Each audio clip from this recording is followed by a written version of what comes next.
금요일 상암동 클래스 시작합니다. 네, 주말을 앞두고 다시 더워집니다. 오늘 한낮 기온 서울 29도, 대구 32도까지 오릅니다. 오후에 곳에 따라 비가 올 수도 있지만 양이 많지 않아서 습도만 높이고 후텁지근해지겠습니다. 또 땀이 많이 나겠어요. 네. 네, 어제 오후 후쿠시마 오염수 방류를 시작한 일본. 오늘부터는 어제 방류량의 2배가 넘는 양을 방류할 예정입니다. 주말엔 광화문 광장 등에서 대규모 반대 집회도 예정이 돼 있는데요. 잠시 후에 자세하게 짚어보겠습니다. 네, 그리고 놓쳐선 안 될 경제 정보와 여행 이야기도 준비되어 있습니다. 오늘도 상암동 클래스 줄여서 상클 1시간 함께 하시죠.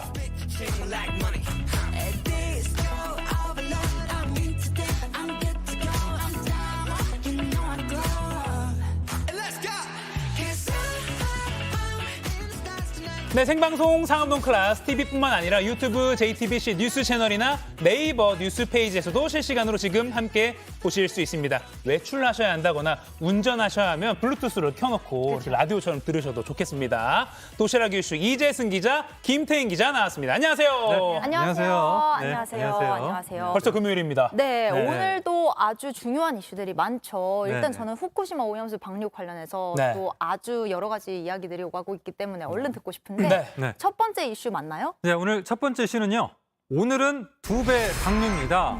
어제 일본 정부가 후쿠시마 원전 오염수를 바다로 흘려보냈습니다. 어제는 오후 1시에 방류를 시작해서 총 200톤가량을 내보냈는데요. 오늘부터 당분간은 2배인 460톤씩 방류할 예정입니다. 현재 약 134만 톤의 오염수가 저장돼 있어서 앞으로 30년 넘게 방류가 이어질 것으로 보입니다. 방류를 책임지고 있는 도쿄전력의 입장 들어보시죠. 24時間連続で放出する予定でございます。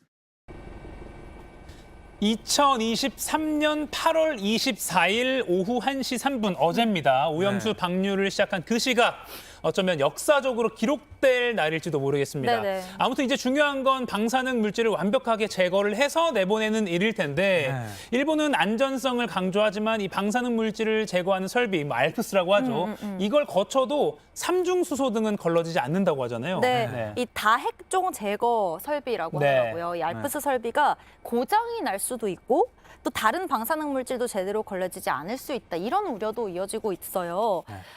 근데 앞으로 꾸준히 검증을 하면서 살펴봐야겠지만 이렇게 방류를 시작한 오염수가 언제쯤 한반도 바다 인근으로 들어오게 될지도 걱정이거든요. 그게 제일 궁금합니다, 네. 사실. 그렇습니다. 네, 대략 4, 5년이 걸릴 것으로 전망이 되는데요. 오염수가 언제 우리 해역으로 흘러들어 올지 조보경 기자가 가상현실로 자세히 설명해 드립니다. 최대 관심사는 이렇게 방류된 오염수가 돌고 돌아 언제 한반도 해역에 오느냐일 텐데요. 북태평양 해류를 타고 미국 서부 해안을 돌고 북적도 해류와 쿠로시오 해류를 타고 동남아시아 쪽에서 제주 방향으로 올라오는 경로로 우리나라에 유입될 걸로 보입니다. 결국 태평양에 퍼지면서 한 바퀴 돈 뒤에 우리나라로 오는 겁니다. 그럼 이 시간은 얼마나 걸릴까요? 정부는 4, 5년쯤 뒤에 본격 유입될 걸로 본다고 밝혔는데 저희가 취재한 여러 민간 전문가들의 견해도 비슷했습니다. 앞서 말씀드린 알프스, 여기서 세슘 등이 잘 걸러지고 4, 5년에 걸쳐 돌아 들어온다면 우리 해역에 유입되는 건 삼중수소일 거란 전망입니다. 일단 정부와 학계는 이 삼중수소의 영향도 크지는 않을 걸로 보고 있는데요. 한국원자력연구원 등이 시뮬레이션을 해보니까 10년 후를 보면 삼중수소는 우리 해역 평균 농도의 약 100만 분의 1 수준이라는 겁니다. 물론 대전제는 일본이 만들고 IAEA가 검증했다는 방류 절차와 계획이 철저히 이행되고 설비 고장 등 다른 변수도 잘 통제돼야 한다는 것입니다. JTBC 조보경입니다. 네. 이게 태평양을 한 바퀴 돌아서 다시 우리 쪽으로 네. 온다 이런 말인데 근데 결국에는 일본이 가장 편한 길을 선택해서 우리를 비롯해서 이웃 국가들한테 피해를 주겠다 이렇게 이해가 저는 되거든요. 네. 우리 정부 입장은 그러면 도대체 뭔가요? 네, 사실 우리 정부가 할 수 있는 카드가 별로 없습니다. 전문가를 2주마다 현지에 보내서 확인을 하고 일본 수산물 수입 규제도 유지한다는 점, 이 정도를 강조를 했습니다. 네. 수입 규제를 유지한다. 네. 수산업계 벌써부터 피해를 호소하고 있습니다. 일본에서 오는 수산물 그럼 앞으로 어떻게 관리한다는 겁니까? 네, 일본 수산물의 수입은 후쿠시마 인근 8개 현에서 잡은 것만 아니면 됩니다. 다만 우리나라 수입 수산물의 2% 정도 수준으로 현재 수입량이 많지는 않습니다. 이 시각처가 이 3단계 검사를 하는데 자, 쭉쭉 보시면 먼저 일본 당국이 발급한 생산지 증명서를 확인을 하고요. 그다음에 무작위로 수산물 상태와 혹시 다른 수산물과 섞여 들어오는지 않는지 현장에서 살피게 됩니다.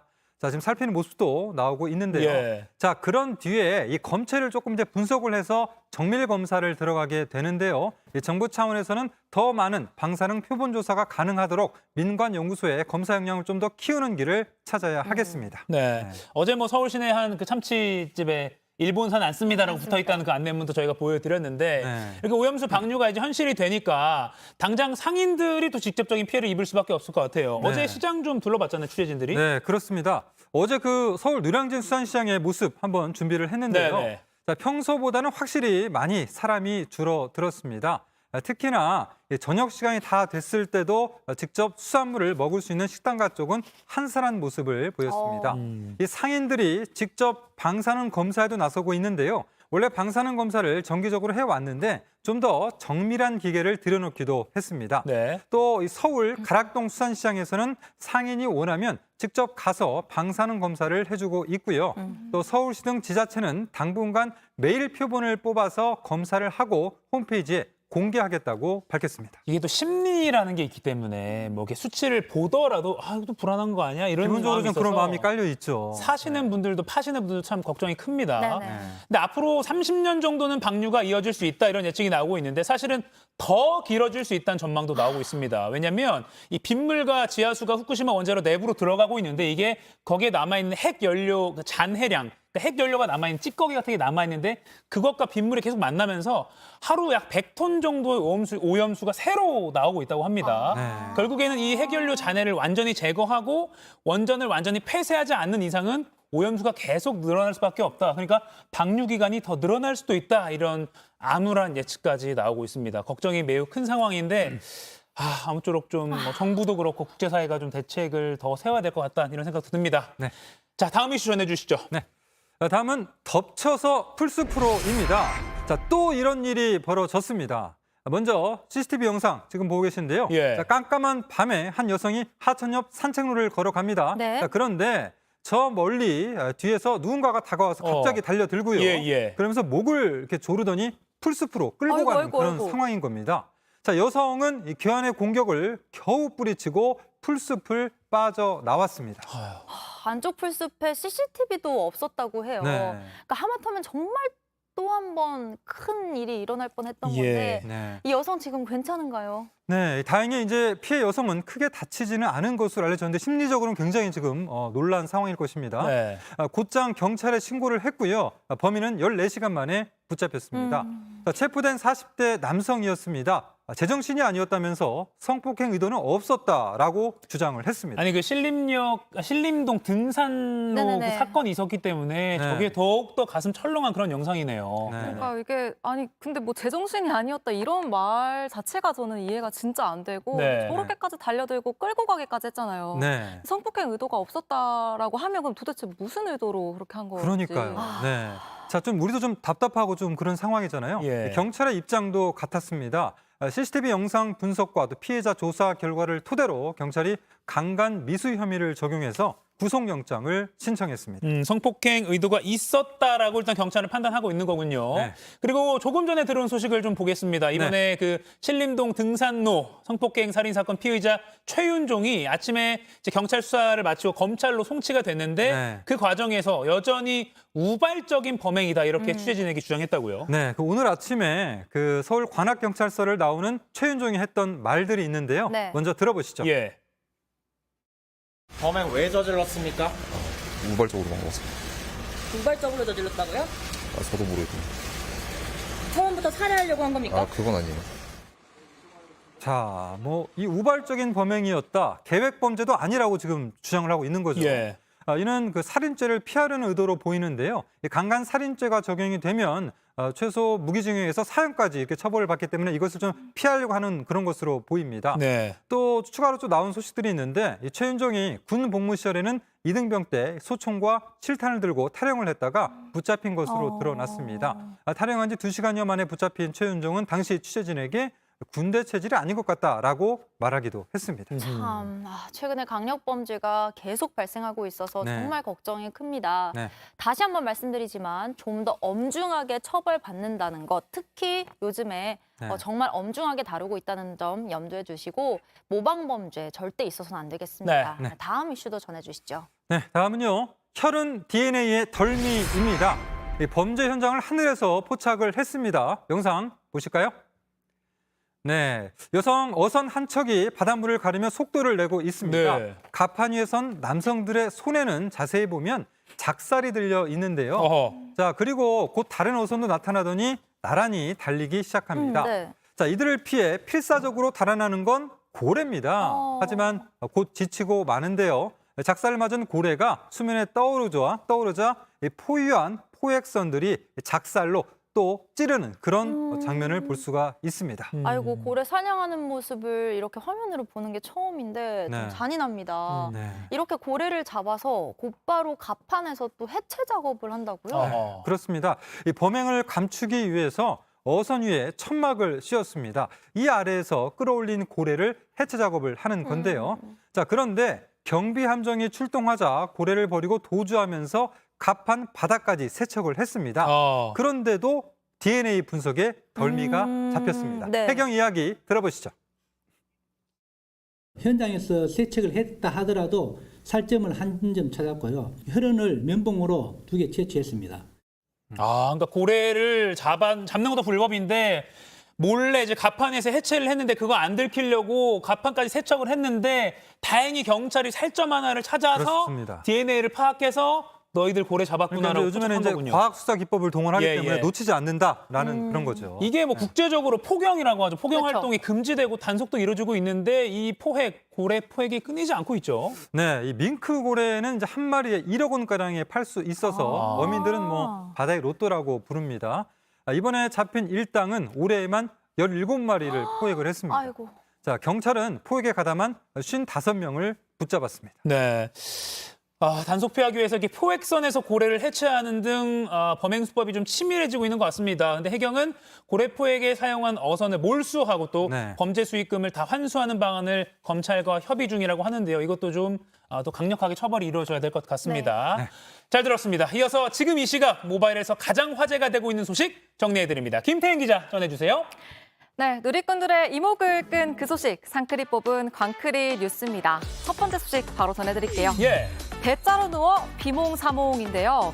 대자로 도대체 누가 어디에 왜 누워 있었다는 건지 영상이 있습니다. 함께 보시죠. 네. 주차된 오호. 승용차 옆에 한 남성이 들어누워 있습니다. 팔다리 쭉 뻗고 뭐 대자로 마치 안방처럼 길거리에 누워 있는데요. 근데 상태가 좋아 보이지 않습니다. 네. 시민 신고로 현장에 경찰관들이 출동을 했고 막 여러 차례 흔들면서 깨워보지만 일어날 생각을 하지 않습니다. 근데 의식은 있는데 몸을 제대로 가누지 못하고 있어요. 뭔가 이상해요. 경찰이 지금 차량을 수색해서 저 초록색 파우치를 발견합니다. 예. 근데 안에 지금 나오고 있는 게 다름 아닌 마약류 필로폰이었습니다.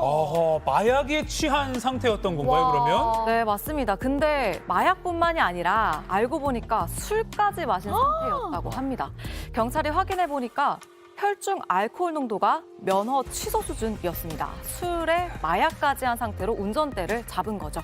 네, 방금 그 마약에다 또 음주운전까지 했다는 그 말을 딱 들었을 때 저랑 하은 앵커가 좀 마주보면서 깜짝 놀랐던 네네. 그런 상황인데 아주 위험한 그런 상황이었던 것 같습니다. 자, 그런데 술과 마약에 취해서 아스팔트 길을 침대 삼아 누워 있었다 이렇게 볼 수가 있겠네요. 네, 마치 제 안방처럼 막 누워 있었던 거예요. 근데 설상가상으로 문제가 여기서 끝나는 게 아닙니다. 예. 경찰이 확인해 보니 이 남성 마약류 범죄 전과자였고 마약 관련 혐의로 재판을 받고 있는 중이었습니다. 또 이미 한 차례 면허 취소 처분을 받아서 면허가 없는 상태였는데요. 와. 즉 무면허로 음주운전에 마약까지 투약을 한 겁니다. 하지 말아야 할 거 다 했네요. 그러니까요. 결국 이 남성은 마약 투약과 무면허 음주운전 혐의로 경찰에 구속됐습니다. 와, 이건 도무지 정말 대낮에 도심 한복판에서 벌어진 일이라는 게 믿기지 않는 그런 일입니다. 그리고 사람이 더 안 다쳐서 다행이에요. 저 네네네. 차에 교통사고 나가지고 누구 사람이랑 다쳤어 봐요. 정말 억울하고 답답한 또 그런 상황이 되겠죠. 큰일 날 그러니까요. 뻔했습니다. 하지 말라는 건 하지 맙시다. 예. 다음 소식이요. 네. 네, 다음 소식은 머그잔 투척 진상 끝판왕입니다. 이건 또 뭡니까? 네, 뭐 제목만 봐도 조금 느껴지긴 하는데 배려를 해준 카페 사장에게 진상을 부린 손님들의 이야기입니다. 영상 있습니다. 함께 보시죠. JTBC 취재진이 제보받은 경남 김해의 한 카페 CCTV 영상입니다. 카페로 지금 남성 4명이 들어왔고요. 근데 4명이 들어와서는 아이스 아메리카노 3잔만 주문을 합니다. 업주는 1인당 음료 1잔을 주문하는 게 원칙이긴 하지만 손님을 배려하는 마음에 그냥 주문을 받았는데요. 예. 근데 음료가 나오자 일행 중에 한 명이 카운터 안쪽으로 가서는 일회용 컵을 슬쩍 지금 나오죠. 가져갑니다. 그러네요. 지금 사장님 눈을 피해서 일회용 컵 좀 몰래 가져가는 것 같은데 한 잔 덜 시키고 지금 나눠 먹으려는 거 아닌가 싶어요. 네, 맞습니다. 일회용 컵을 가져가서는 음료를 나눠 담는 건데요. 카페에 또 다른 일행이 도착을 하자 추가 음료를 시키는 게 아니라 컵을 추가로 가져와서는 또 나눠줍니다. 이 나눠 먹는 거 참 카페 입장에서는 불편한데 무엇보다도 이 매장 안에서 일회용 컵 사용하면 안 되잖아요. 그렇죠? 그러네요. 네, 카페 사장이 하지 말라고 지적을 했다고 합니다. 아하. 그런데 이 말을 듣는 손님, 지금 보이셨죠? 네, 카페에 아이고, 이거 아이고. 던지고 포스기 막 부시고 지금 난리도 아니고 어머. 난동을 막 부리는 모습이 지금 나오고 있어요. 정말 좀 너무 아찔하고 좀 그런 상황인데 결국 5명이 와서 3잔만 주문한 건데요. 또 난동을 부린 것도 모자라서 뭐 장사 이런 식으로 해도 되냐 라면서 따지기도 했다고요. 네, 진짜 어이가 없죠. 근데 이 알고 보니까 단골 손님들이었고 카페 사장은 단골들이니까 하고 그냥 참고 넘어가려고 했다고 해요. 그런데 손님들이 막 적반하장으로 저렇게 나오니까 컵 가져간 게 또 기분 나쁘면 절도죄로 고소하라고 사장한테 말했다고 합니다. 머그컵 던지고 손으로 포스기 내리치는 장면, 지금 다시 봐도 진짜 위험해 보이는데요. 네네. 결국에는 이 남성 피까지 봤습니다. 그러고는 자기가 치고 자기가 피 봤군요. 네, 피 봤으니까 이제 병원으로 그냥 사과 없이 가버린 거예요. 다음 날에 다시 찾아왔는데 그때도 별거 아니니까 그냥 넘어가자 이런 식이었다고 합니다. 이 사연을 접한 누리꾼들은 호의가 계속되니 걸린 줄 안다. 나이값 못하고 진상이네 라며 비판했습니다. 이게 보니까 결국 경찰에 신고가 접수됐고 뭐 기물파손죄가 적용될 가능성도 있다 이렇게 소식이 들리고 있는데 배려가 1인 1 주문인데 그거 안 해주고 그냥 넘어갔는데 이 배려가 난동으로 끝날 줄 누가 알았겠습니까? 그러니까요. 이 진상 끝판왕 손님들. 이거 보시는 뭐 카페 사장님들 식당 주인분들 화가 많이 나실 것 같아요. 네, 다음 소식 전해주시죠.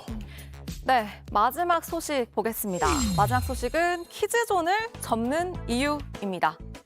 제주도의 카페입니다. 유명한 한 카페인데요. 이 카페는 본가는 아이들의 출입을 제한하는 노키즈존으로 만들었고 지금 나오고 있는 곳은 별관인데 이제 아이 동반이 가능하게 키즈존으로 만들어 둔 거예요. 근데 이렇게 보면은 아이들이 좋아하게 안개구름도 막 깔아놨고 탁 트인 바다가 보이게 큰 창도 이렇게 놔놨는데 네네. 이 카페는 아이들을 위해서 별도 공간을 마련을 했는데 문제는 아이를 데리고 온 손님들이 이런 키즈존이 아니라 노키즈존을 구경하겠다면서 공간을 이용하는 일이 많아졌다고 합니다. 그러니까 단순한 구경을 넘어서 노키즈존을 예스키즈존처럼 맘대로 이용해버린 거네요? 네, 맞습니다. 아이들은 그런데 뭐 구경만 하고 여기 괜찮다 이렇게 보고 나왔으면 좋았을 것 같아요. 네네네. 근데 노키즈존에서 막 소리 지르고 뛰어다니고 심지어 부모들은 이를 방치해 두고 다른 손님들에게 피해까지 줬다는데요. 키즈존이 마련돼 있으니까 그쪽으로 가주세요라고 직원들이 부탁을 하면은 화를 내고 또 고의적으로 영업을 방해하기도 했다고 합니다. 심지어 식사 비용 전액 환불을 요구하거나 욕을 하면서 침을 뱉기도 했다는데요. 카페 측은 결국 고객들의 민원이 늘고 직원 스트레스가 심해지면서 키즈존 운영을 중단할 수밖에 없었습니다. 누리꾼들은 진상 부모들 때문에 없어지는 키즈존, 아이보다 부모들이 더 문제다 등의 반응을 보였습니다. 지금까지 상크리 뽑은 광크리 뉴스였습니다.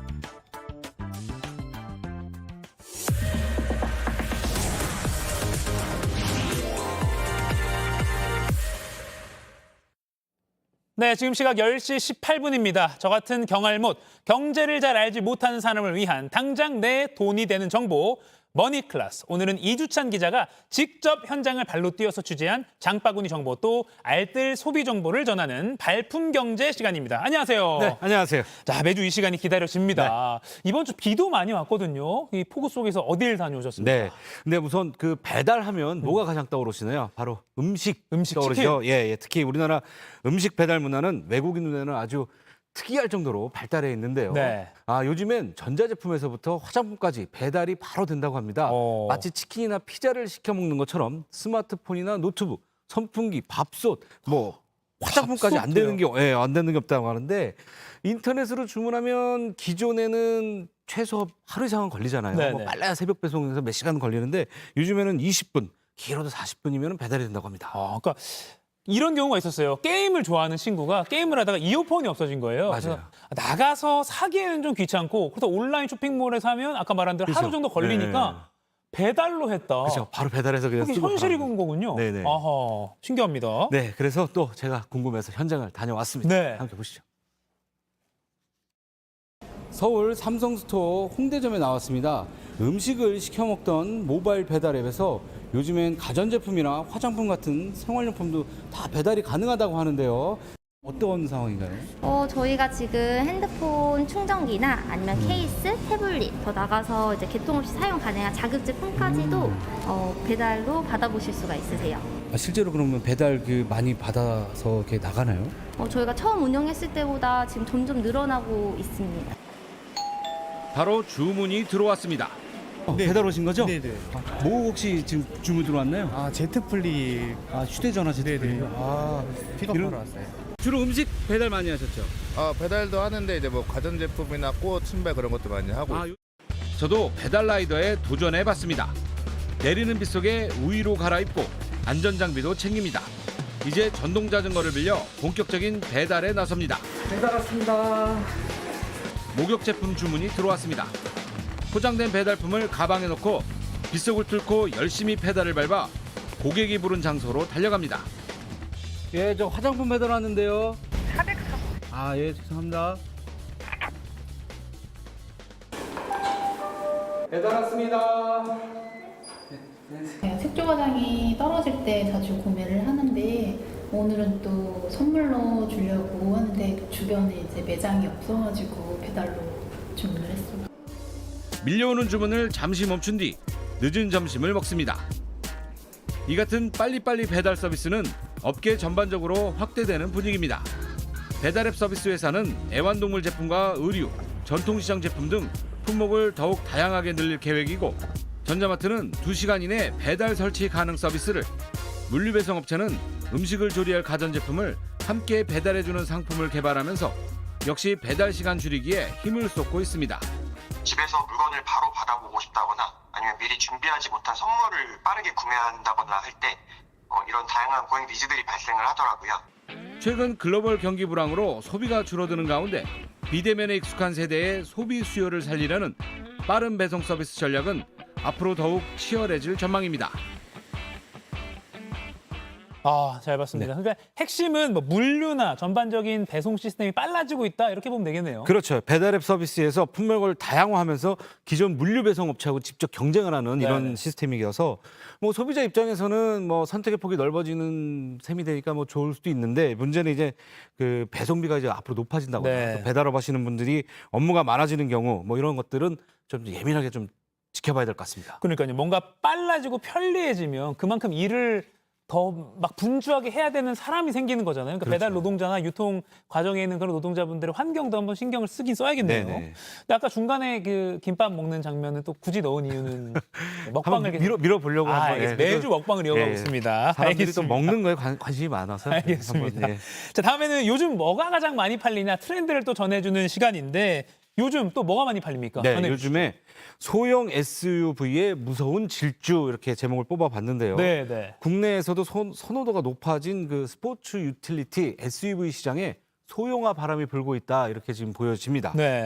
올해 국내 5개사 완성차 업체 소형 SUV 판매량을 보면 9만 5,400여 대인데요. 지난해 전체 판매 대수의 79%에 지금 육박하고 있습니다. 이게 지금 떨어진 게 아니라 1월부터 7월까지만인데 9만 대를 그렇죠. 넘었군요. 예, 예. 나머지 다 한 해 동안이고요. 네, 이런 어허. 추세라면 가장 많이 팔렸던 2020년 18만 5천여 대보다 앞지르지 않겠느냐 이렇게 지금 업계에서는 보고 있습니다. 예. 특히 이제 기아 셀투스와 현대 코나의 성장세가 소형 SUV 시장을 견인하고 있는데 그동안 이제 코로나에 따른 어떤 그 보복 심리 네. 그런 거에다가 캠핑, 뭐 차박 이런 게 굉장히 인기잖아요. 맞아요. 그래서 이제 대형 SUV 선호도가 높았는데 차라는 게 이제 한 번 사면 1, 2년 만에 바꾸는 게 아니잖아요. 네. 그래서 이제 여기에다가 이제 새로 구입하시는 소비자들은 세단보다는 활용도가 높은 SUV, 또 SUV 하면 그중에서도 또 전과 다르게 소형도 고려 대상에 포함시켜서 따져보는 합리적인 선택을 하는 경향이 늘어났다. 이렇게 지금 보여지고 있습니다. 제 주주에도 뭐 예전 같으면 사회 초년생 하면 뭐 소형차나 준준형 세단을 생각했는데 이런 소형 SUV로 시작하는 친구들이 많더라고요. 맞아요. 뒤에 예. 짐도 실을 수 있고 뒷좌석 접으면 큰 SUV 못지 그렇죠. 않아서 네. 뭐 캠핑 가기도 좋다 이런 말도 예. 하더라고요. 여기에 이제 은퇴하신 분들, 레저 활동을 하려는 고령층도 실속 있는 SUV 좀 더 따져보기 때문에 당분간 뭐 인기는 계속되지 않을까 이렇게 보여집니다. 네, 소형 SUV 열풍까지 요즘 이게 자동차 판매 업계의 트렌드군요. 네네. 자, 그리고 이번 주 이어서 놓쳐서는 안 돼. 매주 쏟아지는 할인 정보 중에서 이주찬 기자가 딱 고른 게 있죠. 네, 요즘 시장에 가면 신선 채소, 그중에서도 한국인들이 빼놓을 수 없는 밥상의 김치, 배추값이 많이 올랐어요. 네, 예. 네. 이게 뭐 폭염에, 폭우에, 태풍에 그래서 뭐 배추값이 2배 정도 올랐다고 하더라고요. 맞아요. 네. 예, 많이 올랐는데 말씀하신 것처럼 요즘 배추값이 여간 비싼 게 아니에요. 그래서 조금이라도 도움이 되실까 이제 비교를 해봤습니다. 네. 물론 이제 묶음 조건이나 시간, 뭐 상태 여러 가지 이제 달라질 수는 있는데 각 대형마트 홈페이지에서 동일 기준, 최저가 기준으로 한번 비교를 해봤습니다. 네, 보죠. 가장 먼저 이제 값이 가장 많이 뛴 게 그 쌈 배추, 알배기 배추라고 하는 게 있는데요. 네. 예. 두 통 기준으로 롯데마트가 12,700원 정도 하고 네. 그다음에 세 포기 기준 한 망으로 봤을 때 54,600원, 뭐 62,820원. 그다음에 절임 배추 같은 경우에는요. 해남산 20kg 기준에 52,900원, 53,000원, 55,800원 뭐 이런 식이어서 전반적으로는 홈페이지에서는 롯데마트가 좀 저렴하다 이렇게 좀 보여지고 있습니다. 지금 대형마트 3사를 비교해보면 홈페이지 기준으로 24일 기준으로 보면 롯데마트가 배추가 조금 싸다. 네네네. 싼 편이다. 직접 이주찬 기자 비교해본 거죠. 네네. 이게 뭐 말씀드린 대로 물건 상태나 뭐 묶음 이런 기준에 따라 좀 달라질 수 있지만 현재 기준으로 홈페이지에서 네네. 이렇게 배추 보여주고 사시려면 있어서. 네.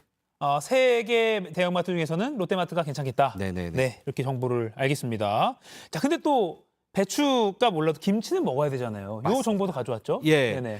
그래서 롯데마트, 롯데슈퍼 함께 추석 명절용 김장을 위한 절임 배추를 사전 예약 판매를 하고 있습니다. 김장용 절임 배추. 예. 네네. 이제 가을 평창 고랭지 절임 배추를 10kg 기준에 45,900원, 강릉 안반대기 절임 배추는 47,900원에 판매를 한다고 합니다. 예. 예약 기간은 어제부터 시작해서 다음 달 6일까지인데요.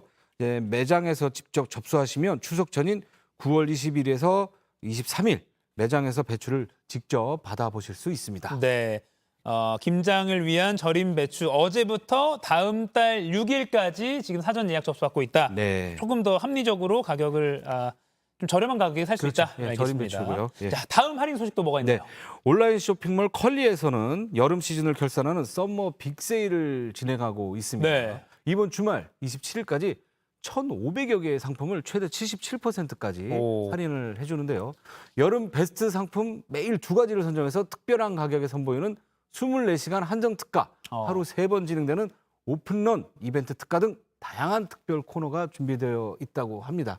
여기에 뭐 뷰티, 건강식품 등 뭐 일정 금액 이상 구매했을 때 카드로 추가 15%까지도 할인받고 쿠폰도 제공한다고 하시니까 자세하게 보시려면 또 컬리 홈페이지를 통해서 확인하실 수 있습니다. 네, 매주 뭐 각 업체에서 정말 할인 정보 많이 쏟아내고 있는데 이 중에서 이주찬 기자가 엄선한 할인 정보 함께 살펴봤습니다.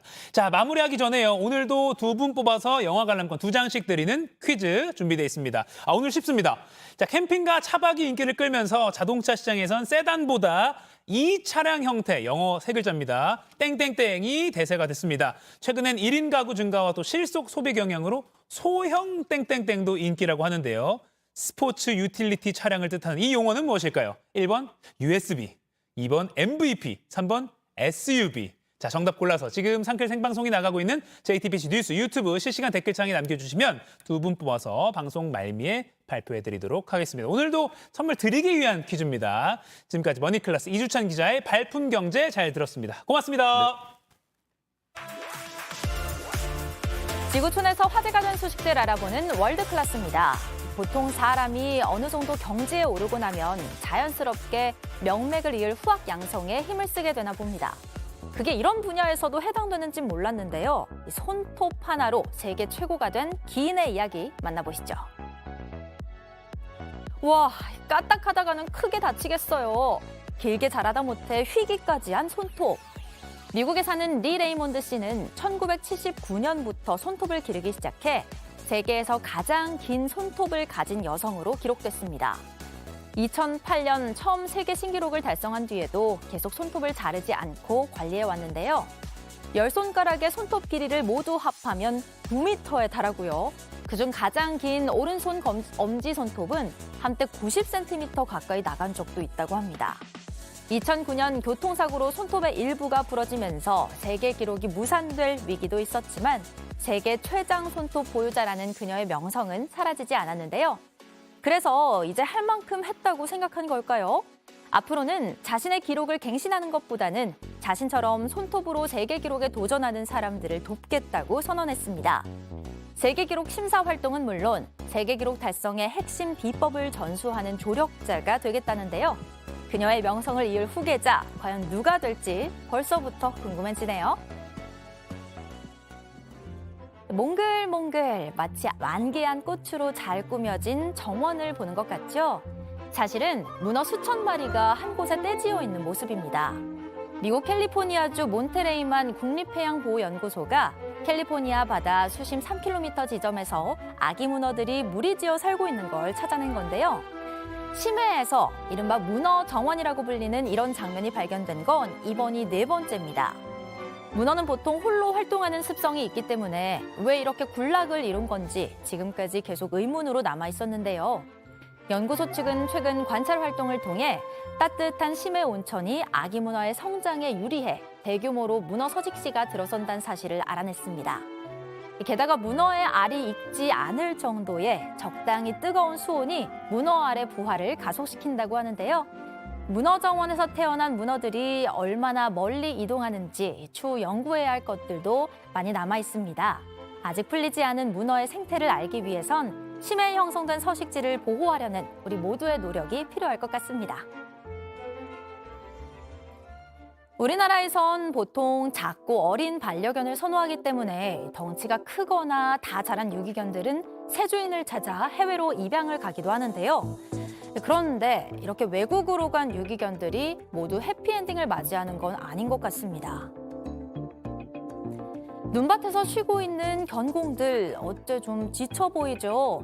미국 콜로라도주에 있는 이 시설에선 일반인들도 견공이 끄는 썰매를 체험할 수 있습니다. 그런데 여기에 동원되는 견공들이 열악한 환경에서 지낸다는 사실이 알려졌습니다. 특히 눈길을 끄는 건 진도 믹스견.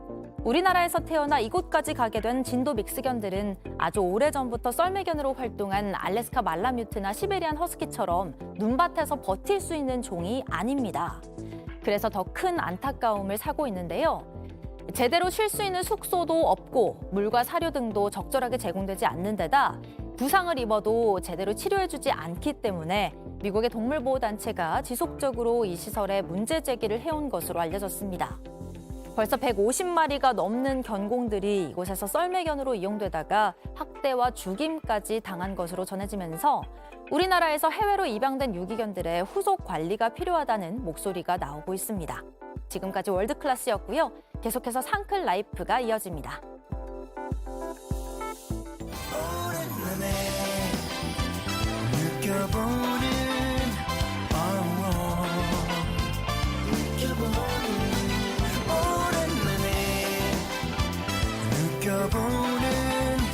이런 기분 내게 들려오는 듯한 그 얘기들이 좋은 건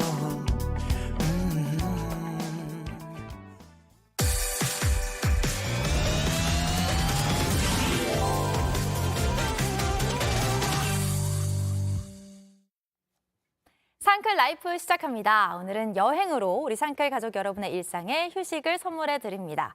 우리의 여행 길잡이가 되어주실 분 영상으로 먼저 만나보시죠.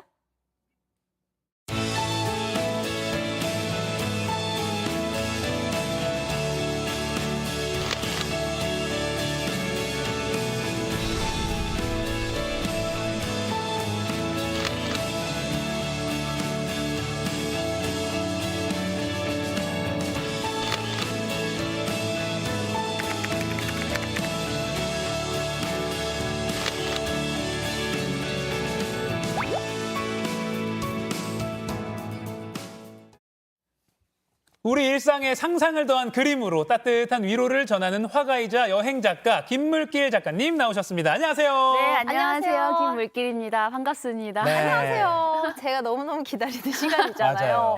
김물길 작가님과 이렇게 이야기를 하다 보면 네. 단순히 여행을 즐기는 게 아니라 뭔가 특별한 감성, 또 시선을 따라가는 여행, 또 거기에서 오는 스토리들을 듣는 재미가 맞아요. 되게 쏠쏠하거든요. 감사합니다. 오늘은 또 오랜만에 또 국내 여행을 다녀오셨다고 네, 들었어요. 그래서 제가 해외만 소개해드리다가 네. 가깝게 갈 수 있는 여행지가 어디가 좋을까 하다가 국내를 골라봤는데 네. 그중에서도 딱 한 곳, 경주를 소개시켜드릴게요. 경북 경주. 네, 볼거리가 정말 많은 곳이고 사실 한국 사람 중에 경주 안 가본 사람은 거의 없을 거예요. 수학여행 때 꼭 가잖아요. 맞아요. 네, 저도 네. 첫 경주 방문이 초등학교 수학여행 때였는데 네. 사실 근데 여행이라는 것이 내 뭐 마음가짐 혹은 계절에 따라 또는 10대, 20대, 30대, 40대에 따라 느껴지는 감상이 다르잖아요. 맞아요. 그러니까 이번에 제가 더 뭔가 여행을 깊이 감상할 수 있는 어른이 됐으니까 이때 내가 초등학교 이후로 경주를 가면 어떻게 다가올까 궁금해지더라고요. 그래서 뭔가 오랜만에 연락이 닿은 친구를 다시 보러 가는 느낌으로 네. 경주를 향했습니다. 오랜만에 그러니까 철없을 시절에 그냥 친구들이랑 놀면서 갔던 그 수학여행 때의 경주와 어른이 되어서 다시 만난 경주. 자, 어디부터 가볼까요? 제가 경주에 다시 가면 꼭 가보고 싶었던 곳이 있었는데요. 바로 양동 마을입니다. 500년 역사를 가지고 있는 곳인데요. 안동의 하회마을과 더불어서 세계문화유산으로 등재된 곳이거든요.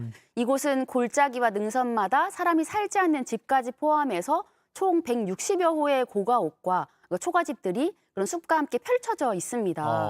본격적으로 마을로 들어서자 이제 멀리 초가지붕이 옹기종기 모여 앉아 있고 그 뒤로는 머리 올린 이제 기와로 머리를 올린 양반 가옥이 자리하고 있었어요. 양동마을. 네. 이 풍경을 또 그림으로 담으셨을 텐데 어떤 장면이 영감을 줬을까요? 사진에서 보시는 것처럼 이렇게 초가지붕이 둥그렇잖아요. 네, 그 모습이 고래 등 같다라는 생각을 했어요. 오. 그래서 볼록하게 올라있는 고래. 그렇게 생각을 하니까 제 피부를 스치는 바람이 바닷바람이고 아하. 내가 그냥 이 마을을 거니는 게 아니라 고래와 함께 수영을 하고 있다는 생각도 들었고요.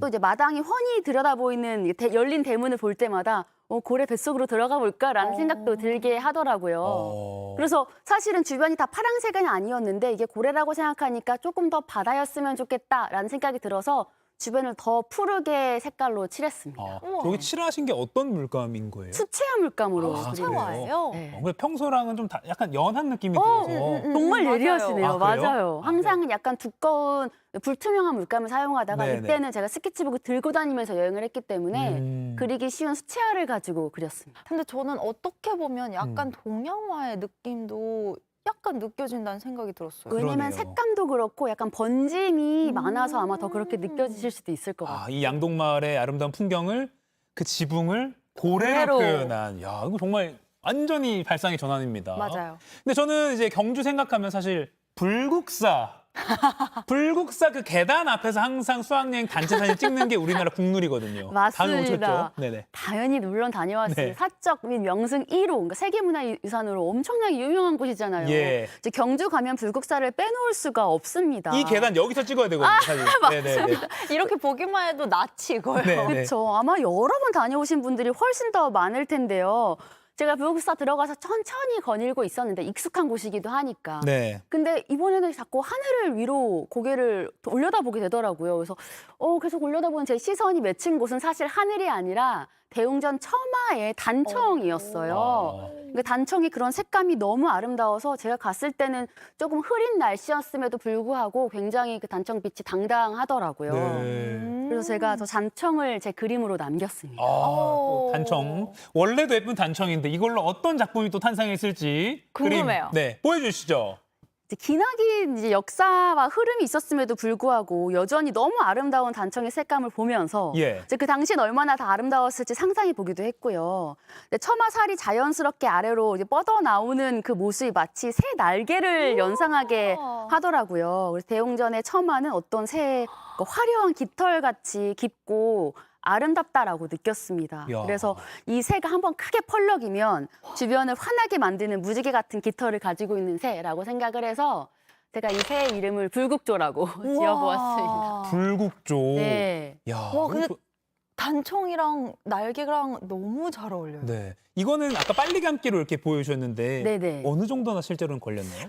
그때 한 1시간 정도 내지로 그림을 그렸습니다. 야, 이렇게 이건 또 보니까 또 밑에서 지붕을 쳐다본 느낌이에요. 네, 두 마리의 불국조를 그렸고요. 아까 네. 좀 작은, 그리고 이거 조금 큰 사이즈의 새입니다. 그 코너에서 이렇게 하늘을 바라보면서 본 그 지붕의 모양이라고 느껴지기도 맞습니다. 하네요. 야, 불국사 대웅전을 새가 받쳐주는 그런 느낌인 것 같기도 하고, 야, 대단합니다. 너무 멋있어요. 제 표현이 오늘 좀 괜찮나요? 표현이 너무 고급스러웠습니다. 작가님을 울리는 저의 표현, 네, 자랑을 하고 싶네요. 네, 울렸습니다. 네. 그리고 또 불국사에서 어떤 풍경 또 담아오셨나요? 사실 불국사를 걷다 보니까 굉장히 익숙한 것들이 눈에 많이 들어오잖아요. 네. 그중에 하나가 우리 10원짜리 동전에 있는 다보탑. 네. 그리고 교과서 펼치면 항상 있었던 석가탑입니다. 네. 석가탑은 사실 아실 거예요. 슬픈 이야기가 전해져 내려오고 있는데 아사달과 아사녀의 이야기입니다. 말씀드리자면 당나라의 뛰어난 석공 아사달이 탑을 짓는 중간에 아내를 만나질 못했어요. 그래서 그 아내가 너무 그 그리움에 슬픔에 사무쳐서 연못에 몸을 던졌는데 그 사실을 뒤늦게 알게 된 아사달도 그 너무 괴로워하다가 결국 연못에 뛰어들었다는 그런 슬픈 이야기가 전해져 오는 탑이거든요. 네, 네. 그래서 제가 그걸 알고 있는 상태에서 이거 보니까 내가 새롭게 보는 이 석가탑은 조금 더 해피엔딩으로 끝났으면 좋겠다라는 생각이 들어서 이 석가탑을 사진으로 찍고 그 안에 새롭게 제가 현대화시킨 아사달과 아사녀의 모습을 사진 위에다가 이렇게 담았어요. 그래서 뭔가 슬픔이 아니라 사랑이 싹 트는 탑이었으면 좋겠다라는 마음으로 남자와 여자의 모습을 이렇게 그려보았습니다. 지금 밑에 있는 남자가 등 뒤로 꽃을 숨기는 모습 보이고요. 맞아요. 야, 그리고 저기 오른쪽에는 고양인가요? 바둑이입니다. 강아지네요. 바둑이 한 마리가 또 기다리고 있고. 네. 야, 위에서는 여성 한 분이 약간 하늘을 무심한 듯 쳐다보는데 네. 제 생각에 밑에 남자분 의식하고 있는 것 같아요. 네네네. 그렇죠. 곧 만나게 될 걸 알고 네, 있는 네. 서로죠. 네. 이 야. 물길 작가님의 바람처럼 야사달과 아사녀가 저 다른 생에는 저렇게 사랑을 하고 있기를 네. 바라게 돼요. 그러니까 새드 엔딩의 그 상징이 해피엔딩으로 저렇게 그림으로나마 바뀌었네요. 야, 와, 그것도 예쁘네요. 어떻게 이렇게 시선을 전환시킬 수 있는지 신기합니다. 이것도 궁금해요. 사진 위에다가 그림을 저렇게 어떻게 그리는 거예요? 디지털 작업으로 사진을 찍어서 그 위에 패드로 작업을 했습니다. 도구를 가리지 않고 네. 신기합니다. 네, 다음으로 또 네. 어디로 가볼까요? 네, 다음은 돌로 만들어내는 바로 사원, 석굴 사원, 바로 석굴암입니다. 예. 석굴암은 현재 내부는 보수 공사 중이어서 안타깝게도 가로막힌 채 볼 수밖에 없었고요. 네. 지금 보시는 것은 자료화면이에요. 네. 가로막혀 있지만 본존 열애자상의 그 우아함은 정말 유리창을 뚫고 나오더라고요. 3.5m에 달하는 커다란 규모와는 달리 은은하고 그런 자비로운 미소는 이제 보는 사람을 편안하게 해주는 것 같았습니다. 네. 이걸 보면 사실은 그러니까 다 익숙한 우리 석굴암도 다 한 번씩 가봤잖아요. 근데 말씀하신 대로 최근에는 뭐 이렇게 보수 공사 중이기도 하고 사진 촬영도 안 되고. 그렇죠. 사진 촬영 안 돼서 네. 블로그 같은 거 검색해봐도 갔다 왔다는 말은 있는데 사진이 다 없어요. 네. 이렇게 오랜만에 화면으로 보니까 또 반갑네요. 맞아요. 네. 저도 덕분에 이렇게 화면을 통해서 보게 되네요. 네. 요것도 혹시 그림으로 네, 준비하신 게 물론 있죠? 그림으로 남겼습니다. 네. 제가 봤을 때 이 본존불의 그 옷자락과 미소는 단순히 돌로 만들었다고 하기에는 너무나도 비단결이라고 느꼈어요. 예. 이 정말 아름다움과 부드러운 카리스마는 어떤 문화유산도 따라오기 어렵지 않을까라는 생각도 들었고 네. 그래서 그림으로 석굴암을 빛나는 메달로 표현을 해 보았습니다. 점점 금메달이 돼가고 있고 그 안에는 이제 새겨져 있는 석굴암의 모습인데요. 길이길이 우리의 자부심으로 남을 아름다운 메달을 그림으로 기록했습니다. 아니 이거는 진짜 우리나라에서 스포츠 행사 같은 거 하면 이렇게 제작해도 될 것 같죠? 경주시 뭐 합니까 지금? 경주 뭐 전국체전 같은 거 열 때 이걸로 하시면 되겠네 지금. 그렇네요. 네, 제작해 주시면 너무 좋을 것 같아요. 예. 와, 너무 근데 이게 이 메달이 주는 그 상징적인 의미와 네. 이 석굴암 속에 있는 부처의 그 분위기가 너무 잘 어울려요. 요거는 아까 봤지만 붓으로 이것도 네, 수채화로 똑같이 그린 거죠. 수채화로 그린 그림. 근데 지금 그림의 질감이 약간 파스텔로 칠한 것처럼 약간 질감을 표현했다는 느낌도 드네요. 아무래도 종이가 우들투들한 수채화지이다 보니까 그 위에 올라가는 그 색감이 조금 더 부스스하게 느껴질 때가 많아요. 근데 굉장히 예리하시네요. 그런 거 캐치하는 것이. 예술적 조예가. 아니, 점점 더 깊어지시는 것 같아요. 보는 여러분들도 시선들이. 한글 라이프 함께 하시면. 이게 더 물길 작가님 네, 덕분입니다. 오늘 칭찬받으니까 제가 기분이 굉장히 좋습니다. 네, 그리고 경주의 멋진 자연 풍경도 담아오셨잖아요. 네, 문화유산도 있지만 정말 아름다운 곳도 있습니다. 경주의 양남면으로 가시면 주상절리가 있는데요. 주상절리는 용암이 급속히 식으면서 형성된 바위 기둥을 말하잖아요. 이라고 한국지리 시간에 배웠어요. 맞습니다. 제주도에서나 볼 수 있을 거라고 생각했었는데 경주에도 있다는 얘기를 듣고 바로 달려갔거든요. 근데 경주 주상절리는 파도소리길이라고 불리는 해안 산책로를 걸으면서 감상할 수가 있게 되어 있고 파도소리길. 네, 그래서 약 20km 정도 되는 코스로 동해안 트레킹 코스 중에 으뜸이라고 하더라고요. 우와. 아니 저는 제주도에 있는 주상절리를 가봤는데 네네. 경주에도 있는 줄은 잘 모르고 있었거든요. 저도 최근에 알았습니다. 또 네. 다른 느낌이에요. 이 주상절리 물길 작가님의 상상력을 굉장히 많이 자극했을 것 같거든요. 모양도 특이하고 어떻게 변신했을까 궁금해요. 네. 주상절리를 딱 봤는데 제가 일반적으로 생각하는 모양이 아니라 이렇게 바다를 향해 펼쳐져 있는 모습이 주된 모습이더라고요. 근데 그 주상절리 끝자락에 파도가 들어왔다가 다시 나가는 모습이 뭔가 바람 같아 보였고 그래서 모래사장에게 살을 촘촘히 이어박힌 거대한 돌 부채 같다라는 생각을 하게 됐어요. 그래서 이렇게 부채질하고 있는 주상절리의 모습을 그리기도 했고 네, 사실 이 모양 말고도 세워져 있는 그리고 옆으로 누워 있는 주상절리의 모습도 있었거든요. 네네. 근데 마치 이 모습이 일부러 이렇게 의도해서 뭔가 조각상을 만들어 놓은 것 같다는 생각을 했고요. 예. 그래서 제가 그 의도를 혼자 감히 파악해 본 건데 세워진 주상절리는 바다를 비치는 양초, 그리고 옆으로 누워있는 저런 주상절리는 땔감이지 않을까라는 생각을 했었어요. 그래서 좀 낭만 있게 생각을 해보자면 이 황홀한 바다를 비추기 위한 이 바다용 땔감이지 않을까, 그리고 양초이지 않을까라는 생각을 하면서 그림을 그렸습니다. 야, 이 주상절리로 아까 부채살로 그리고 양초로 이거는 뭔가 밤바다를 비추는 그 밤 항해하는 배를 위해서 이게 붉게 빛을 내는 그런 양초 같게 보이기도 하고요. 네, 노을이나 이제 바다의 길을 보여주는 양초이기도 하고. 요거 앞에 아까 부채살 그림을 다시 볼 수 있을까요? 저 너무 깜짝 놀랐어요. 어떻게 이런 상상을. 그러니까요. 주상절리를 보고 이게 부채살에 스며드는 바람처럼 파도가 바람처럼. 맞습니다. 와, 네. 이렇게 됐다. 푸른색 바다가 그려진 그렇죠. 이 부채 그림은 약간 웅장하고 뭔가 멋진 느낌이라면 뒤에 양초 그림은 되게 따뜻하게 따뜻한 다가와요. 느낌. 아까 주상절리 사진도 좀 보여주시겠습니까? 다시 한번. 주상절리 아까 사진 보면 저 같으면 어떻게 생각했을 것 같냐면 이렇게 부채로 생각을 하지 않고 요거 있죠. 요거 다음에 보면은 이렇게 차곡차곡 쌓여 있는 약간 파스텔 같은 게 이렇게 쌓여 있는 파스텔을 쌓아놓은 것 같기도 하고요. 네네. 이거 그리고 저는 약간 이거 스파게티 면을 이렇게 둥그렇게 해놓은 것 같기도 하고. 배고프신가요? 네네. 그리고 요거 다음 사진 제가 꼭 말씀드리고 싶었던 게 있는데 그게 안 나오고 있는데 이렇게 주상절리가 쌓여 있는 게 안 나오네요. 네, 요거 지금 이거 준비하는 거 보여주세요. 이거 하은 앵커 뭘로 그리고 싶으세요? 저요? 저는 어묵 가게 보면 어묵 쌓아놓은 거 있죠. 팔라고. 지금 많이 배가 고프신 거예요? 아니 저 이렇게 상상해서 그려도 되지 않겠습니까? 너무 많죠. 우리 어묵 가게 저기 어묵이라면 바다가 어묵 국물이 되는 거잖아요. 그러네요. 이걸 또 받아주시. 지금 여러분 시청자 여러분들과 함께 우리 상상력을 길러보는 그런 시간인 거죠. 이가 엄청나게 많은 특이한 바다 생물? 약간 괴물 같은, 바다 괴물 같은. 시청자 여러분 판단하실 겁니다. 제 아이디어가 더 좋았다는 것을. 저는 이거 어묵에 한 표 던지겠습니다. 어묵 가게 쌓인 어묵. 좋은 아이디어였습니다. 네. 자, 그리고 벌써 마지막 소개해 주실 곳 어딘가요? 네, 우리나라 최초이자 세계에서 가장 오래된 천문대인 바로 첨성대입니다. 이게 또 경주의 상징이죠. 빼놓을 수가 없죠. 사실 너무 잘 알고 계실 거예요. 그래서 저도 큰 뭔가 특별함이 없을까라 생각하면서 주변을 거닐고 있었는데 네. 갑자기 그날따라 유난히 그 첨성대의 모습이 재미있게 느껴지더라고요. 오, 네. 이제 밖에 아래는 이게 불룩하고 위에는 조금 오목하게 들어가 있잖아요. 네네. 그 모습이 마치 어떤 잔을 거꾸로 뒤집어 놓은 것 같다라는 생각이 들어서 별 그리고 하늘, 밤, 천문대라는 주제를 가지고 저만의 동화를 하나 지어봤습니다. 동화를. 네. 첨성대로 동화를 어떻게 그림을 보시면서 지으셨지? 제가 한번 이 동화를 읽어드릴게요. 네. 옛날 옛적 밤하늘을 너무나도 사랑했던 신이 있었습니다.